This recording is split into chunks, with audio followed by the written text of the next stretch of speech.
Oke, kita masuk di pertanyaan pertama. Jelaskan 3 kondisi yang ada pada setiap kecurangan versi Donald Creasy. Yang pertama di sini ada tekanan. Tekanan yaitu keadaan di mana kita merasa tertekan dengan kondisi yang sangat berat saat kita menghadapi kesulitan. Dengan kata lain, tekanan ini adalah sebuah dorongan yang menyebabkan atau yang melakukan seseorang tindakan fraud, contohnya hutang atau tagihan yang menumpuk. Yang kedua di sini ada gaya hidup mewah, dan yang ketiga ketergantungan narkoba. Pada umumnya yang mendorong terjadinya fraud itu adalah kebutuhan atau masalah finansial, tapi banyak juga yang hanya terdorong oleh keserakahan. Dan yang kedua ada peluang atau kesempatan. Peluang ini adalah sebagai situasi dan kondisi yang ada pada setiap orang atau individu. Situasi dan kondisi tersebut memungkinkan seseorang bisa berbuat atau melakukan kegiatan yang memungkinkan terjadinya fraud. Jadi biasanya disebabkan karena internal control, suatu organisasi yang lemah, kurangnya pengawasan, atau penyalahgunaan wewenang. Di antara 3 elemen fraud triangle ini, peluang merupakan elemen yang paling mendasari terjadinya kecurangan. Peluang ini dapat muncul kapan saja, sehingga pengawasan dan kontrol internal perusahaan sangat diperlukan untuk mengantisipasi kemungkinan adanya peluang seseorang untuk melakukan fraud atau kejahatan.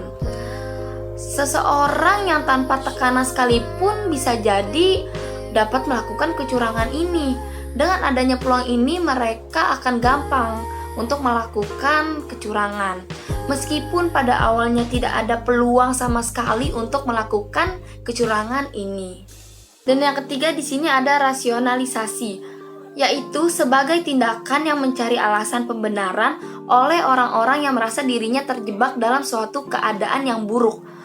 Pelaku akan mencari alasan untuk membenarkan kejahatan untuk dirinya agar tindakan yang sudah dilakukannya dapat diterima oleh masyarakat. Dan rasionalisasi juga dapat diartikan dengan sebuah gaya hidup dalam masyarakat yang tidak sesuai dengan prinsip yang menyatukan. Secara tidak langsung, rasionalisasi ini menyediakan cara untuk membenarkan tindakan-tindakan yang tidak sesuai dengan keadaan yang ada. Kita masuk soal kedua.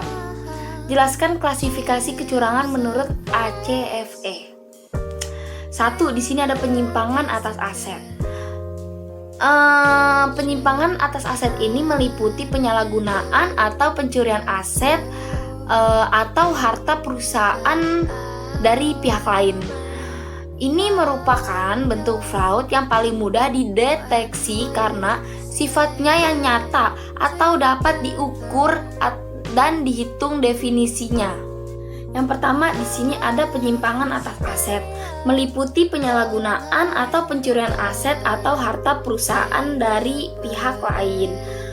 Penyimpangan atas aset ini merupakan bentuk fraud atau bentuk kejahatan yang paling mudah dideteksi karena sifatnya yang nyata atau dapat diukur dan dihitung. Kedua, ada pernyataan palsu atau salah pernyataan. Tindakan ini dilakukan oleh pejabat atau eksekutif suatu perusahaan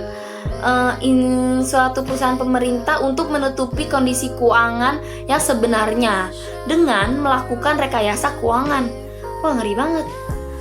Dalam penyajian laporan keuangannya ini memperoleh keuntungan atau mungkin dapat dianalogikan dengan istilah window dressing. Yang ketiga ada korupsi. Wah, kita sering banget dengar kata-kata korupsi ya. Korupsi ini paling sulit dideteksi karena menyangkut kerjasama dengan pihak lain seperti suap menyuap, dan korupsi, di mana hal ini merupakan jenis yang terbanyak terjadi di negara-negara berkembang yang penegakan hukumnya lemah dan masih kurang kesadaran akan tata kelola yang baik, sehingga faktor integritasnya ini masih dipertanyakan. fraud atau kejahatan jenis ini seringkali tidak dapat dideteksi karena para pihak yang bekerja sama ini juga menikmati keuntungannya. Ngeri banget ya. Oke, kita masuk di pertanyaan ketiga. Jelaskan bagaimana caranya mendeteksi adanya kecurangan. Yang pertama di sini ada cara untuk periksa jajaran manajerial. Pada umumnya, beberapa kasus kecurangan maupun penggelapan pada laporan keuangan ini seringkali melibatkan pihak di jajaran manajerial ini atau pengambilan keputusan. Karena itu, jajaran manajemen harus diselidiki dengan baik untuk mengetahui tujuan mereka melakukan kecurangan tersebut. Lalu di sini ada keterkaitan dengan pihak eksternal. Salah satu cara yang sering digunakan dalam menggunakan kecurangan ini adalah dengan memberikan bantuan pada perusahaan, baik yang nyata atau fiktif. Jadi, dengan menghindari kecurangan ini, kita bisa mendeteksi dengan baik adanya hubungan antar perusahaan dan dengan lembaga keuangan, perusahaan dengan individu, eksternal auditor, lembaga pemerintahan, atau investor. Lalu ada sifat organisasi. Sebuah kecurangan ini seringkali terdeteksi karena adanya struktur organisasi yang digunakan untuk menyembunyikan kecurangan tersebut. Misalnya, struktur organisasi yang terlalu kompleks atau tidak adanya internal audit dalam sebuah departemen. Untuk itu, dalam mendeteksinya ini adanya kecurangan, kita harus memahami dengan benar seluk-beluknya perusahaan itu, termasuk pemilik perusahaan. Dan juga ada periksa karakteristik operasional laporan. Ini juga bagus untuk mendeteksi terjadinya kecurangan. Kita bisa melakukan pemeriksaan beberapa laporan keuangan, mulai dari rekening pendapatan, aset, kewajiban, pengeluaran, hingga ekuitas. Biasanya, tanda kecurangan ini akan terdeteksi dengan melihat adanya perubahan dalam laporan keuangan tersebut. Dan ada auditor internal, merupakan aktivitas konsultasi yang independen atau objektif untuk menambah nilai dan memperbaiki operasional perusahaan. Auditor internal ini sering juga disebut dengan penilaian yang dilakukan oleh personil dalam organisasi yang memiliki kompetensi dalam perusahaan.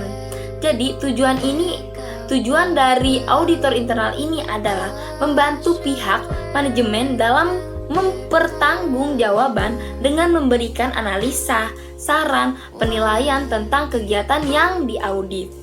Oke, yang terakhir, di sini ada auditor eksternal. Berbeda dengan auditor internal yang tadi baru saya sebutkan ini. Auditor eksternal ini dilakukan oleh personal di dalam perusahaan.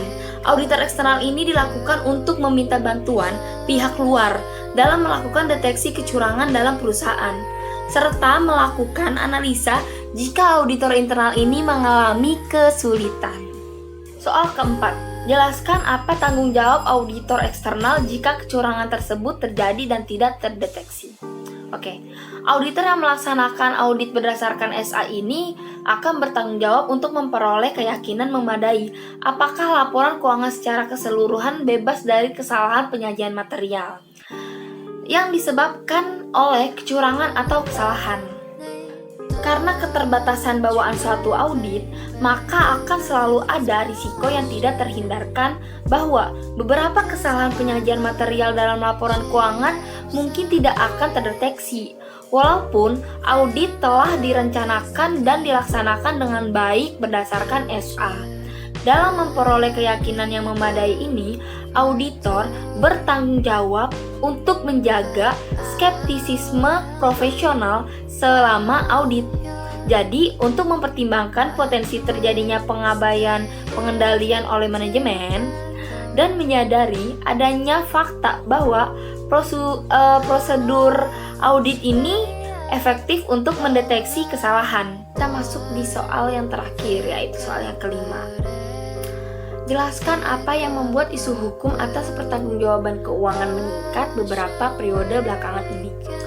Pertanggungjawaban untuk pengembalian ganti rugi keuangan negara sebagaimana yang ditentukan adalah untuk menghindari terjadinya kerugian negara akibat tindakan melanggar hukum baik karena kesengajaan maupun karena kelalaian seseorang pejabat. Sehingga pihak yang bersalah yang telah menimbulkan kerugian keuangan negara harus menggantikannya sehingga keuangan negara kembali pulih seperti sedia kala karena adanya penyalahgunaan kekuasaan. Akibat dari penyalahgunaan kekuasaan atau kewenangan tersebut, tidak sedikit bagi keuangan negara ini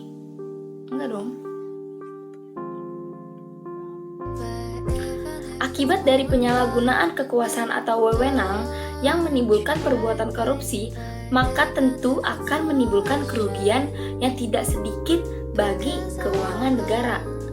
Oleh karena itulah undang-undang mewajibkan agar pimpinan Kementerian Negara dan lembaga kepala satuan kerja perangkat daerah untuk segera melakukan tuntutan ganti kerugian. Cukup sampai di sini presentasi saya. Sekian dan terima kasih.